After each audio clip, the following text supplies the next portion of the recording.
Cette étude est dédiée à la commémoration de Benjamin, fils de Moshe et Anna Alouche, de mémoire bénie. Aujourd'hui, on va plonger dans une de ces questions qui semble être un simple détail du repas de Pessah, mais qui en réalité ouvre des perspectives incroyables sur ce que signifie vraiment être libre.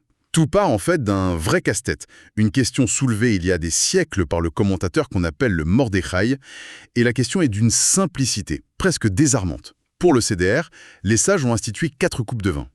Pourquoi 4? Pour les 4 expressions de la délivrance, Exactement. Je vous ferai sortir, je vous délivrerai, je vous rachèterai et je vous prendrai. 4 promesses, 4 coupes. C'est logique. Mais alors, la question qui se pose, c'est pourquoi n'y a-t-il que 3 matzot, 3 galettes sur le plateau? alors que c'est la mitzvah principale de la Torah pour cette soirée? Justement. On s'attendrait à en avoir 4 aussi, non? C'est une question qui, sous son apparence très technique, touche vraiment au cœur de l'expérience de la rédemption. Dans la pensée racidique, et c'est ce que la sira du rabbi de Lubavitch explore en profondeur, rien n'est un accident, un chiffre, un aliment. Tout a un sens. Tout est un langage. Et cette différence entre le 3 et le 4, ce n'est pas une anomalie, c'est un code en quelque sorte. La clé pour comprendre qu'il y a 2 dimensions dans toute libération. Et pour déchiffrer ce code, on va devoir explorer des concepts qui peuvent sembler un peu abstraits au début. Allons-y. On va parler de la différence entre celui qui donne, le mashpia, et celui qui reçoit, le mekabel. Et surtout, on va distinguer l'événement en soi, la chose qui arrive, ce que le texte appelle le ratsa, et la manière dont ça nous transforme de l'intérieur, l'expérience subjective, le gavra. Mais différence entre un fait et une vérité vécue, si je comprends bien. C'est exactement ça. D'accord. Alors commençons par le début. Le chiffre 3. La Sinra nous dit que les 3 matzot correspondent aux 3 patriarches, nos avot, Abraham, Yitzhak et Yaakov. Qu'est-ce que ce lien nous apprend? Le chiffre 3, dans la tradition, il représente toujours l'origine, la source, les racines. Il symbolise une influence qui vient d'en haut, une force qui se déploie sans attendre que le récepteur soit prêt, ou même qu'il y participe. Et les patriarches, les avotes, incarnent ce principe à la perfection. Ils sont la source. Voilà. Ils sont le fondement sur lequel tout repose. Ils sont, par essence, le mashpia, le donneur. La matzah est donc liée à cette idée d'un don originel, unilatéral. Et le texte ancre cette idée dans quelque chose de très concret, le nom même de la matzah. On l'appelle les rem oni. Le pain de pauvreté, C'est ça. Mais pauvreté de quoi exactement? Et quel est le lien avec ce don unilatéral? très bonne question. C'est une pauvreté spirituelle. La sira nous rappelle un point qui est crucial.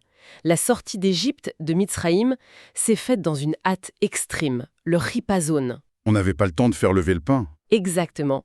Mais cette hâte n'était pas seulement logistique, c'était une urgence spirituelle.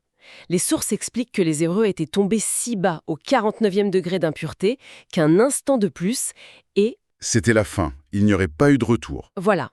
Ils n'avaient donc pas le temps de mériter leur libération, de se préparer. La délivrance a dû être un acte divin pur, fulgurant. Un clin d'œil, c'est le terme. Keref Haïn, un cadeau, une grâce absolue, offerte à un peuple qui était spirituellement pauvre, complètement démuni. Attendez, cette idée a une conséquence légale, une conséquence halakhique que la Sifra met en avant et qui me semble presque contre-intuitive. Je vois où vous voulez en venir. On nous dit que pour accomplir la mitzvah de manger la matzah, il suffit de l'avaler, même sans en sentir le goût. C'est le fameux cas de Bala Matzah. Comment c'est possible? Comment peut-on accomplir un commandement aussi important sans même le goûter? C'est précisément le point qui prouve toute la théorie. Ah oui? Oui, le fait que le goût soit, disons, facultatif, nous enseigne que l'essence de la matzah est de représenter l'événement objectif, le rapsa. Le miracle a eu lieu, c'est un fait. Point. Dieu a sorti son peuple d'Israël. Que les Hébreux, à cet instant précis, aient eu la capacité de savourer cette liberté, de la comprendre, c'était secondaire. Leur conscience, leur date étaient pauvres. D'où le nom, les Rémonies. Exactement. L'acte divin a eu lieu indépendamment de leur capacité à le recevoir pleinement. La matzah, c'est donc la libération comme un fait brup, un don qui nous est en quelque sorte imposé d'en haut. Je vois. L'image est très très forte. Un cadeau brut qui nous sauve même quand on n'est pas prêt.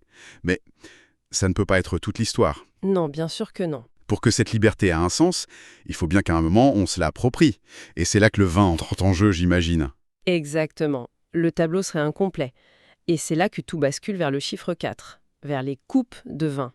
Rappelez-vous la 4e expression de la délivrance, Vela Karati. Je vous prendrai pour moi comme peuple. Elle est différente des 3 autres? Très différente.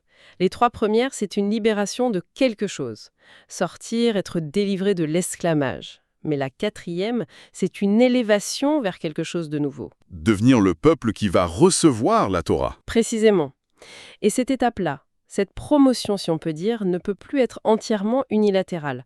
Elle exige une participation de celui qui reçoit. On passe donc d'une action purement divine à une sorte de partenariat. Et s'il y a un symbolisme pour le chiffre 3 avec les patriarches, qui sont la source, est-ce qu'il y en a un pour le 4? Absolument. La SIA établit un parallèle qui est magnifique. Si les 3 matzot évoquent les 3 patriarches, Les 4 coupes sont liées aux 4 matriarches. c'est ça. Et que représentent les matriarches dans la tradition juive? Elles symbolisent la capacité de construire, de former un contenant, un réceptacle, un kéli en hébreu. Elles bâtissent le foyer. Voilà. Elles bâtissent la structure qui va accueillir l'influence spirituelle et lui permettre de s'incarner. Le chiffre 4 lui-même, Dalet en hébreu, a pour racine le mot Dal, le pauvre, celui qui est conscient de son manque. Il symbolise donc parfaitement le Mékabel, celui qui sait qu'il a besoin de recevoir et qui s'ouvre à cela. Mais ça nous ramène à cette question du goût, au contraste saisissant avec la matzah. Oui.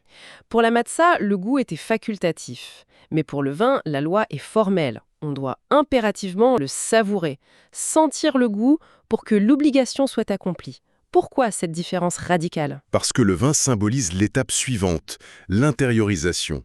Un verset des psaumes dit que le vin réjouit le cœur de l'homme. D'accord. Il ne représente plus le fait brut de la délivrance, mais la délivrance une fois qu'elle est digérée, comprise, assimilée par notre intellect, par nos émotions. C'est la dimension du gavra, l'expérience subjective, le moment où l'individu réalise « je suis libre », savoure cette liberté et la laisse le transformer. Et ça mène à la joie, à la gratitude. Et au chant, à le sira. On le voit bien pendant le seder.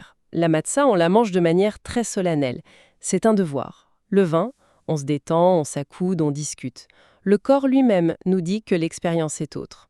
La liberté devient une réalité intérieure. D'accord. Alors si j'essaye de synthétiser, on a la matzah, le chiffre 3, les patriarches. Ça, c'est le don divin brut, le fait objectif qui nous arrive.